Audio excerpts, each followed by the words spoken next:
Hello friends, मैं अमित सिंह आज आपको सिखाने चल रहा हूँ amperes circuital law. Ampere circuital law क्या होता है इसके बारे में डिटेल सीखेंगे और बाद में हम सीखेंगे कि कोई भी वायर के अंदर करंट पास हो रही है तो उस वायर के बाहर, अंदर और सरफेस पर, inside, outside, eight the surface कितना मैग्नेटिक फील्ड होता है उसके लिए हम फार्मूला डिराइव करेंगे और अंत में हम सीखेंगे दोस्तों सोलेनॉइड और उसका मैग्नेटिक फील्ड और फार्मूला डिराइव करेंगे। आइए स्टार्ट करते हैं। एम्पियर्स सर्किटल लॉ, ये लॉ जो है बायो-सावर्ट लॉ का एक ऑप्शन है, यानी कि पीछे मैंने अपने पिछले वीडियो में बताया था कि बायो-सावर्ट लॉ क्या होता है और उसकी मदद से मैग्नेटिक फील्ड हम फाइंड कर सकते हैं, लेकिन वह प्रोसेस थोड़ा सा लेंदी हो जाता है। किसी वायर का निकालना हो, सोलेनॉइड का निकालना हो मैग्नेटिक फील्ड, तो जब आप बायो-सावर्ट लॉ लगाते हैं तो वह बहुत ज़्यादा लेंदी हो जाता है। तो उसको आसान करने के लिए एम्पियर ने अपना एक लॉ बनाया जिसकी मदद से हम उन कैलकुलेशंस को बहुत आसान कर देते हैं। ठीक है, आइए। एम्पियर सर्किटल लॉ क्या है? B dot D l close integration is equal to mu not I. B magnetic field, d l line segment, mu naught magnetic permeability, I electric current है, जैसा कि आपको पता है। यहाँ पर देखिए किसी रीजन में बहुत सारी करंट्स पास हो रही हैं। मैंने एक लूप लिया है, क्लोज लूप लिया है। अब इस क्लोज लूप की डायरेक्शन दी गई है। देखिए राइट हैंडेड स्क्रू रूल में अगर आप अप्लाई करते हो, स्क्रू अगर आप इस तरह राइट हैंड में लेकर के स्क्रू इस तरह टाइट कीजिए। इस तरह आप टाइट करेंगे तो देखिए करंट्स की डायरेक्शन में स्क्रू आगे जाएगा। तो जो करंट्स की डायरेक्शन में स्क्रू की डायरेक्शन होती है उन करंट्स को पॉजिटिव काउंट करते हैं। हालांकि मैंने फिगर में सारी करंट्स को लेफ्ट टू राइट दिखाया है, लेकिन कुछ करंट्स अगर इसके अपोजिट आएंगी तो उनको हम उनकी डायरेक्शन को माइनस काउंट करेंगे और राइट हैंड स्क्रू की डायरेक्शन को पॉजिटिव काउंट करेंगे और उसके अपोजिट डायरेक्शन को नेगेटिव काउंट करेंगे। ऐसा हम लेंगे तो हमारे लिए इजी रहेगा। अब देखिए यहाँ पर आई क्या है? इस लूप से जितनी करंट्स कवर्ड हो रही है, एनक्लोज्ड है, enclose the currents enclose by the loop. जितनी करंट्स इस लूप के अंदर है, आप देखिए I2, I3, I4, I5 loop के अंदर है, तो उनका मैंने समेशन किया है, एल्जेब्रिक सम किया है। I equal to summation I2 plus I3 plus I4 plus I5। लेकिन दोस्तों याद रखना है, यहाँ पर हमेशा प्लस साइन नहीं आएगा, माइनस साइन भी आ सकता है। अगर जो करंट्स इसके अपोजिट यहाँ पास होगी पीछे की तरफ, उसको हम क्या लेंगे? माइनस। तो इतना क्लियर हो गया। राइट हैंड स्क्रू की डायरेक्शन में जो करंट्स आएगी उसको पॉजिटिव और उसके अपोजिट क्या लेंगे? निगेटिव। अब इस स्टेटमेंट को, ये तो हो गया मैथमेटिकल इक्वेशन, एम्पियर्स लॉ का मैथमेटिकल फॉर्म है, उसको हम स्टेटमेंट से देखते हैं। ये स्टेटमेंट मैंने नोट कर दिया है, तो आप देख सकते हैं। इस स्टेटमेंट को आप अच्छी तरह समझिए, फिर आगे बढ़ते हैं। क्या लिखा है मैंने दोस्तों? ध्यान से देखिए। The line integration of magnetic field on closed loop in the magnetic field is equal to product of mu naught and algebraic sum of the currents passes through the loop. Means algebraic sum किसका? Currents का। इसमें वही current ली जाएगी जो loop से पास हो रही है। देखिए मैंने I1 और I7 नहीं लिया है, जो करंट्स बाहर है। I1 ऊपर है, नीचे I6, I7 देख सकते हैं फिगर में, इनको मैंने काउंट नहीं किया है। काउंट क्या किया है? I2, I3, I4, I5। तो ये हो गया एम्पियर सर्किटल लॉ, इसका स्टेटमेंट और मैथमेटिकल इक्वेशन। अब दोस्तों इसका हम यूज करेंगे इसके लिए, किसी वेरी लॉन्ग वायर के लिए मैग्नेटिक फील्ड निकालने में इसका हम यूज करेंगे। आइए आगे बढ़ते हैं।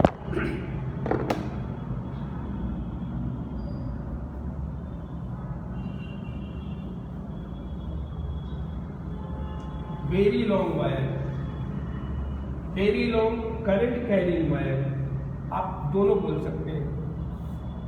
तो टॉपिक हमारा है magnetic field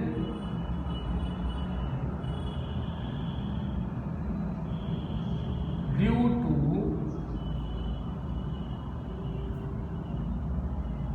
very long current carrying wire, ये हमारा टॉपिक है। अब मान लो दोस्तों कि मैंने एक वायर लिया, इसकी थिकनेस जो है मैंने ले ली, इसकी रेडियस मैंने ले लिया है, आप देखिए इसकी रेडियस मैंने लिया है स्मॉल ए रेडियस का वायर लिया, यह इसकी एक्सिस है जो इसके बीचों बीच जा रही है, यानी वायर मैंने थोड़ा सा थिक लिया है समझने के लिए, ए रेडियस का वायर लिया है। अब इसमें मान लो कि करंट्स हमने आई पास किया, कितनी कर पास किया, आई करंट्स, पूरे वायर से आई करंट्स पास हो रही है, कितनी पास हो रही है दोस्तों, आई करंट पास हो रही है, इस वायर से आई करंट पास हो रही है, पूरे वायर से, पूरे वायर से आई करंट पास हो रही है। तो जाहिर सी बात है आई करंट की वजह से मैग्नेटिक फील्ड जनरेट होगा। तो हम पहले बात कर लेते हैं कि भाई एक्सिस से स्मॉल आर दूरी पर अगर कोई पॉइंट पी है तो वहां पर फील्ड कितना होगा। तो यहाँ पर हम पहले लिखेंगे, यहाँ पे पहला केस आउटसाइड, वायर के आउटसाइड कितना फील्ड होगा, तो यहाँ उसको सिंबल बताएंगे आर मोर देन ए, यानी सरफेस के बाहर। अब मैंने पीछे बताया कि एम्पियर लॉ लगाना है अपने को फील्ड निकालने के लिए। तो जैसे दोस्तों लेसन 1 में हम गाउस लॉ लगाने के लिए गॉसियन सरफेस इमेजिन करते थे इलेक्ट्रिक फील्ड फाइंड करने के लिए, वैसे यहाँ पे मैग्नेटिक फील्ड फाइंड करने के लिए हम क्या करेंगे, एम्पीरियन लूप इमेजिन करेंगे और बनाएंगे। मान लेते हैं कि पी पॉइंट पर फील्ड निकालना है, तो क्या करेंगे, पी पॉइंट को कवर करता हुआ एक लूप मुझे ड्रॉ कर देना है, जिसकी रेडियस क्या होगी, स्मॉल आर। ठीक है, अब अगर हम बात करते हैं कि भाई वायर में करंट ऊपर जा रही है थंब की डायरेक्शन में, अब इसको आप ऐसे मुट्ठी में लीजिए तो हमारी अंगुलियां यानी फिंगर क्या बताएंगे, मैग्नेटिक फील्ड, यानी कहने का मतलब मैग्नेटिक फील्ड यहाँ क्या होगा, इस तरह टेंजेंशियल डायरेक्शन में लूप के अलॉन्ग होगा। और जाहिर सी बात है मुझे इस बी का क्या करना है, लाइन इंटीग्रेशन करना है। तो अगर हम तमाम सेगमेंट लेंगे लाइन सेगमेंट, तो आप देख सकते हैं डीएल भी जो मिलेगा वो कहाँ मिलेगा, टेंजेंट की डायरेक्शन में, क्योंकि उसी लूप पर हमको लाइन इंटीग्रेशन करना है। तो लाइन इंटीग्रेशन के लिए हमको बी डॉट डी एल करना पड़ेगा। तो अब अगर इसमें मैं एम्पीरियल सर्किटल लॉ लगाता हूँ तो क्या आएगा, B dot D L mu not I. अब देखिए यहाँ पर मैंने फिगर से दिखा दिया है, B d l magnetic field और डी एल दोनों सेम डायरेक्शन में है, तो यहाँ आएगा cos 0 और क्लोज इंटीग्रेशन लगा रहेगा, म्यू नॉट टोटल करंट, इस लूप से देखिए पूरा वायर उसके अंदर आ रहा है, यानी पूरी की पूरी करंट काउंट की जाए। तो V बाहर कर लीजिए, कांस्टेंट है, DL अंदर रखिए, cos 0 1 होगा, उसको इग्नोर कर दीजिए। अब देखिए B इंटू, ध्यान से देखिए, B इंटू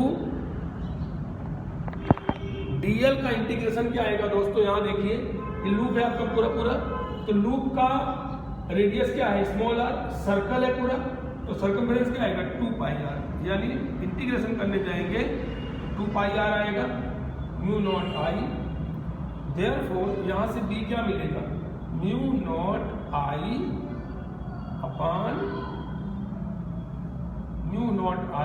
अपान 2 पाई आर। दोस्तों यह हो गया फॉर्मूला आउटसाइड के लिए, वायर के आउटसाइड इतना फील्ड होगा। ठीक है, तो ये हो गया पहला केस।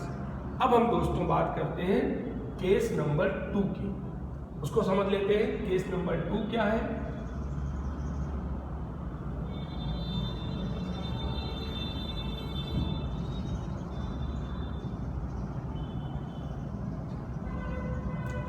नंबर केस में लेंगे दोस्तों inside are less than.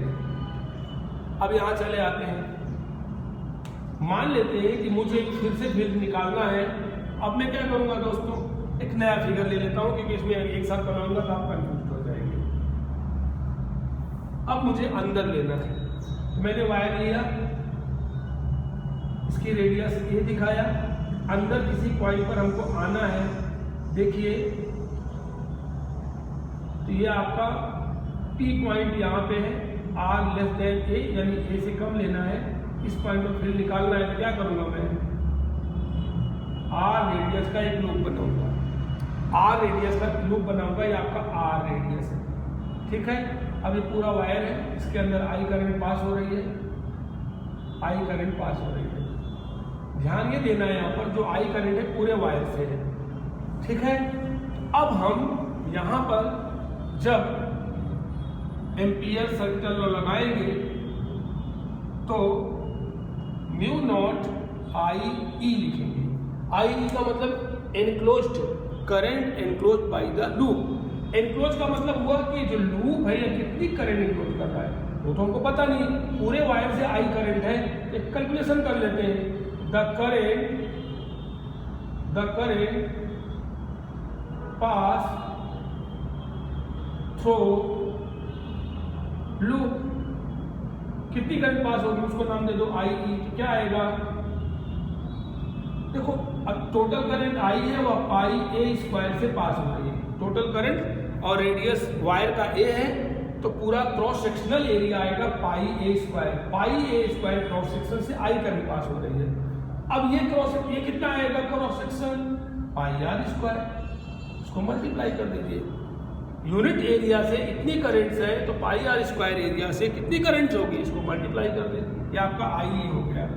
Mu not I ई के प्लेस पे क्या लिखेंगे, I upon pi A square into pi are square, क्योंकि हमको इतना ही वायर काउंट करना है, बीच वाला बस स्मॉल आर रेडियस का वायर इतना ही वायर काउंट होगा, बाकी वायर काउंट नहीं होगा क्योंकि वो उसके अंदर ही नहीं है।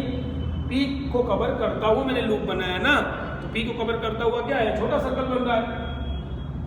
अब यहाँ आ जाइए डी डी एल, यहाँ भी देखिए वही सेम कहानी, डी और डी एल क्या होंगे सेम डायरेक्शन में, D D L cos zero close integration, D बाहर कर दीजिए, डी एल कॉस जीरो 1 होगा, Q naught I pi are square upon pi A square.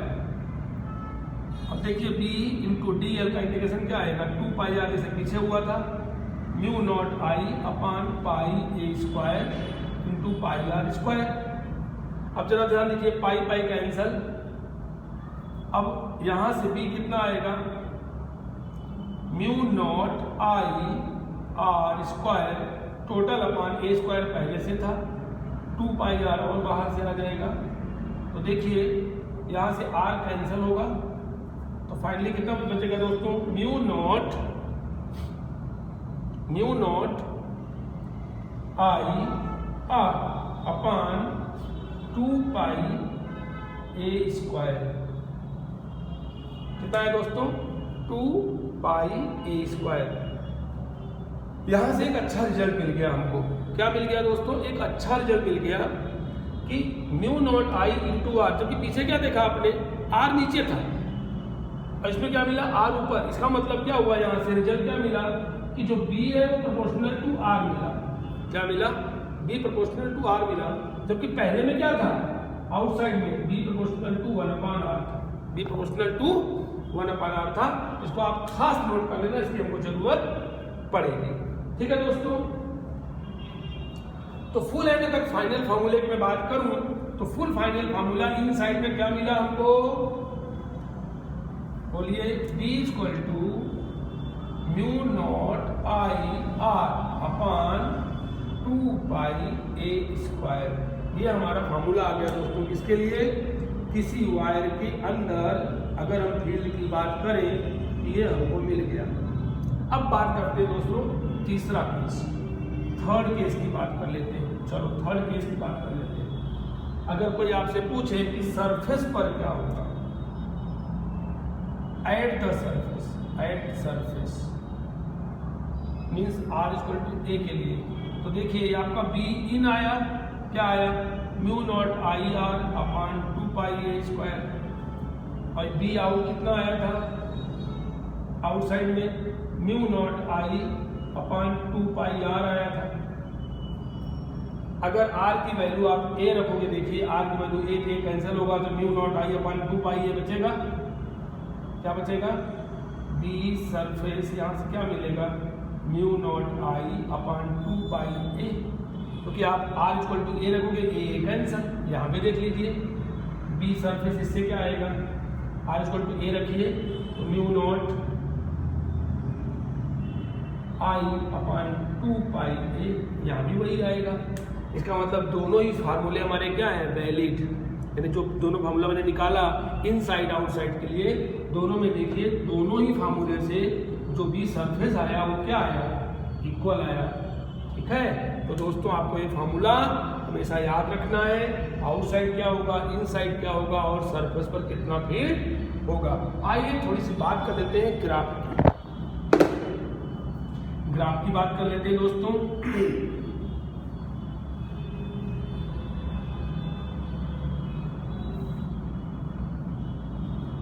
Graph में क्या मिला, b proportional to 1 upon r कहाँ था, inside, b proportional to r कहाँ था, सॉरी आउटसाइड, और यहाँ क्या था, इनसाइड। ठीक है, और आपने देखा b क्या बन गया था, b मैक्सिमम किसके लिए, b बन गया था b मैक्सिमम किसके लिए, एट द सरफेस। ये तीनों बातें आपको याद रखना है, outside b proportional to 1 upon r, b inside b proportional to 1 upon r, और सरफेस पर b become b maximum. Graph की बात कर लेते हैं, अगर मैं r इधर दिखाऊं b इधर, तो अंदर देखो क्या हो रहा है, इनसाइड क्या हो रहा है, r बढ़ाओ b बढ़ेगा, तो r बढ़ाओ b बढ़ेगा, कहाँ तक, b मैक्सिमम तक, कब, जब r इक्वल टू क्या हो जाएगा, a क्या था, r लेस देन a, यानी r b proportional to 1 upon r, b proportional to b proportional to r। फिर क्या हुआ, बाहर जाओगे, वायर के सरफेस के बाहर जाओ, r बढ़ेगा तो b घटेगा, तो ग्राफ ऐसे नीचे गिरा दीजिए, यानी आप वायर के एक्सिस से आप आगे बढ़ते हो तो b बढ़ेगा, कब तक, सरफेस तक। उसके बाद क्या होगा, उसके बाद क्या होगा, सरफेस से दूर जाओगे तो भी क्या होगा, घटता जाएगा। यहाँ क्या लिखेंगे, b proportional to 1 upon r। ये हो गया ग्राफ। इसके लिए दोस्तों वायर का मैग्नेटिक फील्ड सरफेस के अंदर, सरफेस के बाहर, और सरफेस पर कितना होता है उसका मैंने ग्राफ बना दिया, r less than a, r greater than a, और बीच में क्या है, r इक्वल टू a। ठीक है दोस्तों, अभी हम एम्पियर सर्किटल लॉ का एक और यूज देखते हैं, सोलेनाइड की बात कर लेते हैं कि सोलेनाइड में कितना फील्ड होता है। एक सोलेनाइड बना लेते हैं, उसका फील्ड निकाल लेते हैं, किसकी मदद से, एम्पियर सर्किटल लॉ की मदद से। तो दोस्तों सोलेनॉइड की बात करते हैं, सोलेनॉइड, सोलेनॉइड अगर आपको मालूम है, एक हॉलो सिलेंडर लेकर के वायर अगर लपेट देते हैं, सेपरेटेड वायर लपेटते हैं तो सोलेनॉइड बन जाता है। उसमें एक तरफ से करंट पास करेंगे, एक तरफ से करंट बाहर आएगी। तो सोलेनॉइड के अंदर जैसे पाइप से पानी बहता है, जहाँ पानी जिस प्लेस पर भरा रहता है, बहता है, फ्लो होता है, उसी तरह मैग्नेटिक फील्ड लाइन फ्लो होती है पाइप के अंदर। तो सोलेनॉइड के अंदर वही सेम कहानी होती है, लेकिन हम यहाँ फिगर बनाएंगे सोलेनॉइड को आधा, बीच से ऐसे आप कट कर दीजिए तो हाफ हिस्सा हम बनाने चल करेंगे। सोलेनॉइड है दोस्तों, ध्यान रखना, वेरी लॉन्ग सोलेनॉइड ले रहा हूँ मैं, ठीक है। और उसके बाद यहाँ पर दिखा दिया मैंने, यहाँ से वायर बाहर आएंगे, लपेटा हुआ है, यहाँ से बाहर वायर बाहर आ रहे हैं, डॉट दिखा रहा हूँ मैं, और यहाँ देखिए क्रॉस दिखा रहा हूँ, क्योंकि यहाँ से वायर अंदर जा रहे हैं। जिस तरह वायर अंदर बाहर आ रहे हैं उसी तरह हम करंट को भी इमेजिन करेंगे। अगर करंट इस तरह बाहर निकल के इस तरह आएगी अंदर, तो मैग्नेटिक फील्ड लाइंस इस तरह आप दिखा सकते हो, मैग्नेटिक फील्ड लाइंस इस तरह आप दिखा सकते हो। ये मैंने मैग्नेटिक फील्ड लाइन दिखा दिया, ये आपका बी है। मैग्नेटिक फील्ड कहाँ होता है दोस्तों, इसकी एक्सिस के अलोंग, एक्सिस के, आपको ध्यान रखना है। अब मान लो मुझे अंदर किसी पॉइंट पर P है, यहाँ पर मुझे फील्ड फाइंड करना है। सोलेनॉइड के अंदर फील्ड क्या है, P पॉइंट पर फील्ड फाइंड करना है। एक बात ध्यान रखना, सोलेनॉइड के बाहर कोई फील्ड नहीं होता। एक्सपेरिमेंट से ऐसा प्रूफ हुआ है कि सोलेनॉइड के बाहर किसी तरह का कोई फील्ड नहीं होता। जो फील्ड होता है कहाँ होता है, सोलेनॉइड के अंदर। तो दोस्तों यहाँ पे अंदर मैंने एक पॉइंट पे फील्ड निकालना चाहता हूँ, मैं इसको लेकर के एम्पीरियल लूप बनाऊंगा। अब ये सोलेनॉइड कैसा होता है, सिलेंडर टाइप में, लूप हमारा कैसा मिलेगा, रेक्टेंगल शेप में। मान लेते हैं यह रेक्टेंगल ABCD, इसकी लेंथ मैंने h ले लिया। क्या ले लिया, लेंथ को मैंने h ले लिया। इसकी रेक्टेंगल की लेंथ कितनी है, h, तो h लिया लेंथ मैंने ले लिया h, और नंबर ऑफ टर्न, क्योंकि वायर लपेटा हुआ है, इन यूनिट लेंथ, ये भी ले लेना है यूनिट लेंथ। क्या ले लेना है दोस्तों, ये ले लेना है आपको स्मॉल l। दो चीजें मैंने सपोज कर लिया, स्मॉल m क्या है, number of turns in the unit length, और h क्या है, रेक्टेंगल की लेंथ। थोड़ा सा टॉपिक को आगे बढ़ा लेते हैं। अब देखिए दोस्तों, B.dl एम्पियर सर्किल लॉ लगाऊंगा मैं, close integration mu naught I। अब इसका हिसाब कर लेते हैं। यहाँ पे IE लिख दो कि कितनी करंट एनक्लोज होगी। तो BDL की बात करते हैं, तो BDL दोस्तों यहाँ पे कोई सर्कल तो है नहीं, लूप है। यहाँ लूप कैसा है, रेक्टेंगल शेप में। इसको हमको 4 हिस्सों में डिवाइड करना पड़ेगा। B A to B.dl। फिर देखिए B से C जाइए, B से C जाइए, B.dl। फिर दोस्तों C से D जाइए, C से D, B.dl। फिर दोस्तों B से A पे आइए, B.dl is equal to mu naught IE। चलो हिसाब कर लेते हैं। B.dl A से B के देखिए, A से B के लिए जो लाइन सेगमेंट DL है वह और P दोनों सेम डायरेक्शन में है। यहाँ देखो फील्ड कहाँ जा रहा है, इस तरह A से B की तरफ, और DL यहाँ पर तो हमको रिजल्ट मिलेगा B.dl cos 0, यहाँ तो हमको मिलेगा रिजल्ट A से B के लिए। लेकिन अगर हम आगे बात करें तो B.dl देखिए, यहाँ B से C की बात करो तो B से C में क्या हो रहा है दोस्तों, B से C में क्या हो रहा है, मैग्नेटिक फील्ड कैसा है, देखिए एक्सिस की डायरेक्शन में, और DL हमारा कहाँ जाएगा, ऊपर। तो cos 90 क्या होगा यहाँ पे, 0।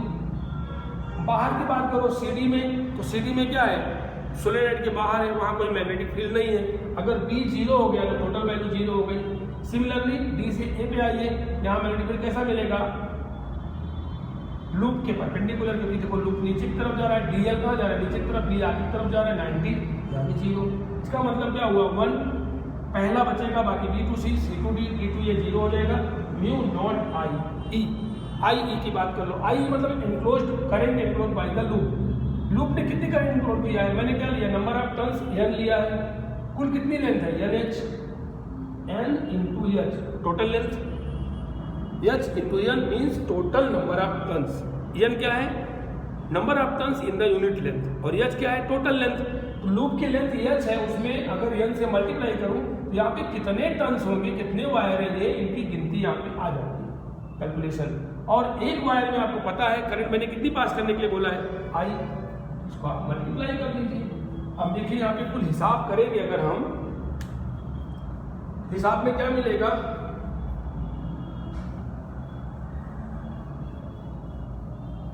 यहाँ हिसाब कर लेते हैं।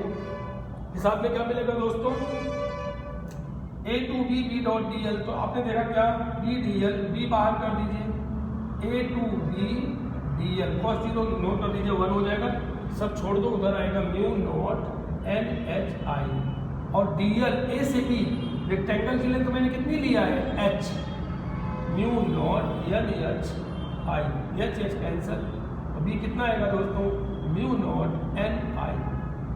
यह एक इंपॉर्टेंट फार्मूला हमने डिराइव किया, किसके लिए दोस्तों, सोलेनॉइड के लिए। सोलेनॉइड का मैग्नेटिक फील्ड कितना होता है, mu naught N into I। N खास ध्यान रखना, N यहाँ पे क्या है, total number of turns upon total length. Solenoid का जब भी न्यूमेरिकल आएगा, स्मॉल n की मीनिंग याद रखना, total number of turns upon total length. जैसे मान लो कि 1000 टर्न दिया है किसी सोलेनॉइड में और सोलेनॉइड की लेंथ क्या है 10 मीटर है, तो 1000 को आप 10 से भाग कर दीजिए तो पर मीटर में कितने आएंगे 100 टर्न आएंगे। इस तरह आपका स्मॉल एयर निकल जाएगा। तो दोस्तों मैंने आपके सामने एम्पियर सर्किटल लॉ और magnetic field of the long wire inside outside eight the surface and solenoid के अंदर फील्ड कितना होता है, हमने यह आपको आज पूरी तरह से समझाने का प्रयास किया। आशा करते हैं आपको यह टॉपिक समझ में आया होगा। दोस्तों यदि आपने मेरे चैनल को सब्सक्राइब नहीं किया है तो सब्सक्राइब कर लीजिए और वीडियो को शेयर करना मत भूलना। जय हिंद, जय भारत, धन्यवाद।